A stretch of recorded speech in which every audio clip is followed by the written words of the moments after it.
The course was started in 1999. There are 600 or were 600 acres originally.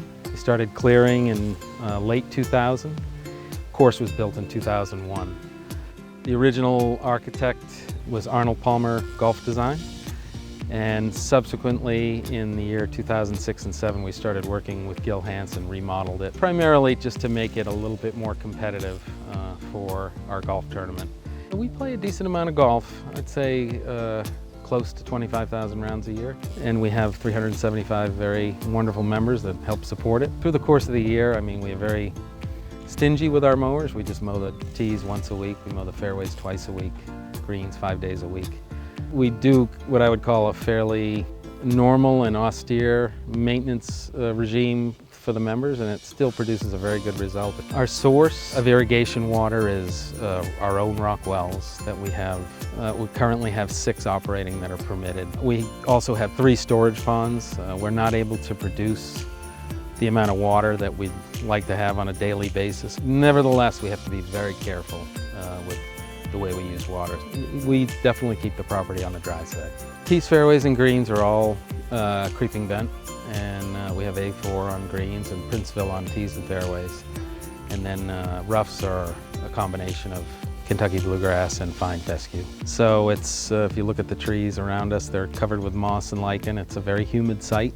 So we would, of course, have to apply fungicides on a regular basis. And then, you know, disease-wise, we have a lot of the standard dollar spot and brown patch, take-all patch, fairy ring, all that stuff. So we run a preventative program on fungicides. It seems like by doing it, we actually use less material, but it seems a lot more efficient to be treating it preventatively. This site, soil and water, I would say, though, those are 2 of the biggest challenges. We have our own water, I suppose, our own water source, which is good, but it's not abundant, so we have to be very careful in managing that, and that's actually as it should be.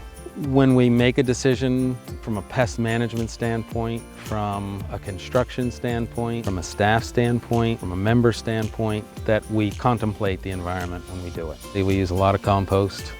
We find that, honestly, it serves us best using that as opposed to some manufactured fertilizers. We just find we treat the whole site and it seems to help us retain moisture.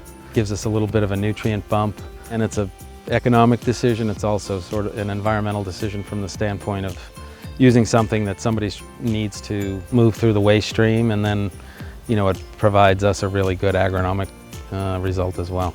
We apply for the ELGA award, and we, you know, write up what we think we're doing really well, and from an environmental standpoint, we participate in the Audubon Cooperative Sanctuary Program, which we think is a very good program, and then we also participate in EPAR, which we think has some potential. So, and we do it in earnest. You know, I mean, I think we make every effort to look at those programs and do everything we can to sort of find ourselves in alignment with that. We certainly, in our newsletters and, you know, our weekly or monthly newsletters, we make a point of letting the members know that these are some of the things we're doing. We also put, you know, some notification in the clubhouse. We have Chris put a beautiful little 70-page book together of a lot of our environmental programs, and kind of summarized it, some pictures of our wildlife and that sort of thing. We get some pictures of wildlife. We see a lot around here. It's a really humming place when it comes to wildlife. So, you know, we do everything we can to let people know that's what's here.